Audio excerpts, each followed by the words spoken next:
পিকু, এই মাছগুলো কার? এই মাছগুলো কে খাবে? এগুলো কে খাবে? এগুলো তো তোমার জন্যই আনা হয়েছে। তাহলে তুমি কেন এত সুসামি করো বলো তো? এতগুলা মাছ খাবা তুমি, আবার এখন এখানে বসে বসে চিল্লাচিল্লি করতেছো কেন? হ্যাঁ, তোমার মাছ কি কেউ খাই ফেলতেছে? এদিকে তাকাও, এদিকে তাকায় কথা বলো। কেন তুমি এরকম করতেছো দুষ্টামি? তোমার মাছ কি কেউ খেয়ে ফেলবে? আবার চুলার দিকে তাকাও। মাছ সিদ্ধ হইতে কি সময় লাগে না নাকি? তুমি বললা ফ্রিজ থেকে বাই করে তোমার মুখে চলে যাবে।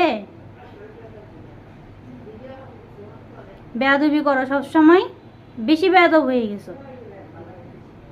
পরে এই মাছগুলো না রাস্তার বিড়ালদের দিয়ে আসবো, ওরা বসে বসে মজা করে খাবে।